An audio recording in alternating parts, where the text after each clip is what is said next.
Uncle, मेरा bill कितने का हुआ?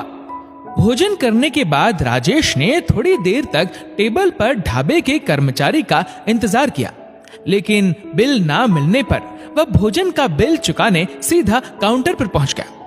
काउंटर पर मौजूद लगभग 60 वर्ष के गुरमीत जी ने राजेश को गौर से देखा। लगता है आप यहाँ नए आए हैं। जी अंकल, मैंने आज ही यहाँ इस राइस मिल में मैनेजर के पद पर ज्वाइन किया है। आपको हमारे ढाबे का भोजन कैसा लगा? जी, भोजन तो बहुत स्वादिष्ट था, लेकिन आपके ढाबे के कर्मचारी मुस्तैद नहीं हैं। यहाँ कोई भी आदमी भोजन कर बिना बिल चुकाए यूं ही चला जाए, तब भी इन्हें कोई फर्क नहीं पड़ने वाला। उसकी बात सुनकर गुरमीत जी मुस्कुराए, कुछ बोले नहीं, लेकिन राजेश ने अपनी बात पूरी की। अब मुझे ही देख लीजिए, भोजन करने के बाद मैं काफी देर से इंतजार कर रहा था कि कोई तो बिल लेकर आए, लेकिन कोई नहीं आया। इसलिए मैं खुद ही यहाँ काउंटर पर बिल चुकाने चला आया। ये कहते हुए राजेश ने अपनी जेब से बटुआ निकाल लिया। बेटा, असल में मेरे ढाबे का ये नियम है कि यहाँ भोजन करने वालों को भोजन का कोई बिल नहीं दिया जाता है। मैं कुछ समझा नहीं। यहाँ भोजन करने वाला हर ग्राहक खुद आकर काउंटर पर भोजन का स्वाद बताकर अपना बिल चुका जाता है। लेकिन अंकल, पता कैसे चलेगा कि भोजन का बिल हुआ कितने का? आपके यहाँ तो कोई मेनू कार्ड भी नहीं है। बेटा, मेनू कार्ड की कभी कोई जरूरत ही नहीं पड़ी, क्योंकि यहाँ भोजन करने 100% भूखे लोग ही आते हैं, और भूखे आदमी के लिए भोजन मायने रखता है, मेनू कार्ड नहीं। अंकल, मेरे भोजन का बिल कितना हुआ ये तो बता दीजिए। 5 रुपए। मात्र 5 रुपए? राजेश को मानो विश्वास ही नहीं हुआ। आखिर कोई इतना स्वादिष्ट भोजन भला 5 रुपए में ग्राहक को कैसे खिला सकता है? दाल, चावल, रोटी, सब्जी, पापड़ सबका मिलाकर मात्र 5 रुपए अंकल? हाँ बेटा, यहाँ भर पेट भोजन का बिल मात्र 5 रुपए ही होता है। अंकल, एक बात पूछूं? हाँ बेटा, पूछो। इतनी महंगाई में आप इतना सस्ता ढाबा कैसे चला लेते हैं? ऊपर वाले की कृपा है बेटा। जो जीवन भर कमाया है वह सब यहीं छोड़कर जाना है, फिर क्या सस्ता और क्या महंगा। ये कहते हुए गुरमीत जी ढाबे पर भोजन करने के बाद काउंटर पर अपना बिल चुकाने आए एक मजदूर से बातें करने लगे। राजेश मन ही मन कुछ सोचने लगा, और उस मजदूर के वहां से जाते ही राजेश ने गुरमीत जी से एक और सवाल पूछ लिया। अंकल, इतना सस्ता भोजन खिलाने के पीछे कुछ तो वजह रही होगी।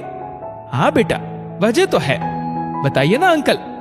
राजेश जिद कर बैठा तो गुरमीत जी ने उस राइस मिल के सामने खड़े ट्रक पर धूप में चावल की बोरियां लादते मजदूरों की ओर इशारा किया।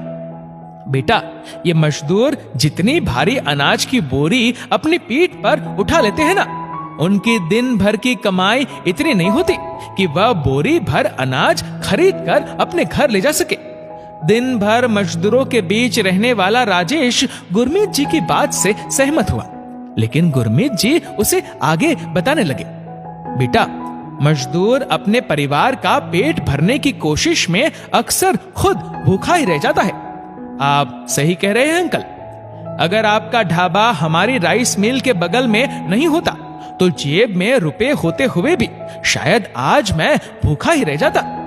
राजेश बखूबी जानता था कि चाय बिस्कुट से दिन तो कट जाता है, लेकिन वास्तव में भूख नहीं मिटती। उसकी बातों को सुनकर गुरमीत जी मुस्कुराए। मेरे पिताजी मुझसे हमेशा एक बात कहते थे कि जो लोग अपने दिन भर की कमाई से कई बोरी अनाज खरीद सकते हैं, उन्हें आगे बढ़कर किसी गरीब को मदद जरूर करनी चाहिए। आपके पिताजी की बात से मैं भी सहमत हूं अंकल। अगर आप बुरा ना माने तो क्या मैं आपसे एक और बात पूछ सकता हूं अंकल? जरूर पूछो। इतना सस्ता ढाबा चलाने में आपका मुनाफा क्या होता है? सामने ढाबे की चारपाई पर बैठकर भोजन कर रहे मजदूरों की ओर देखते गुरमीत जी मुस्कुराए। भोजन कर तृप्त हो रहे इन मजदूरों के खिले हुए चेहरे ही मेरा मुनाफा है। उनकी बात सुनकर राजेश पल भर के लिए निशब्द हो गया। लेकिन आज अचानक गरीबों के एक फरिश्ते से मिलकर वह भी पहली बार खुद को इतना तृप्त महसूस कर रहा था। अंकल, ज्यादा तो नहीं, लेकिन अपनी कमाई से एक बोरी अनाज खरीदकर किसी जरूरतमंद को दान करने में मैं भी कहीं ना कहीं जरूर सक्षम हूं। लेकिन एक बोरी अनाज किसी एक जरूरतमंद को देने से अच्छा है कि मेरा किया हुआ यह दान आपके ढाबे की रसोई के माध्यम से कई जरूरतमंदों के पेट में जाए। ये कहते हुए राजेश ने अपने बटुए से एक 500 का नोट निकालकर काउंटर पर रख दिया। मेहनत कश मजदूरों को अपने ढाबे पर मात्र 5 रुपए में भरपेट भोजन उपलब्ध करवाने वाले गुरमीत जी अपने सक्षम हाथ जोड़कर खड़े एक नौजवान द्वारा सच्चे हृदय से किए गए दान को स्वीकार करने से इनकार ना कर सके। दोस्तों, इस वीडियो को लेकर आपकी क्या राय है नीचे कमेंट करके जरूर बताएगा। और अगर आपको वीडियो अच्छा लगा हो तो इस वीडियो को लाइक करेगा, शेयर करेगा ज्यादा से ज्यादा लोगों तक, और ऐसे ही और भी इंस्पिरेशनल वीडियोस के लिए सब्सक्राइब करें हमारे यूट्यूब चैनल को और फेसबुक फॉलो करें हमारे पेज को। धन्यवाद।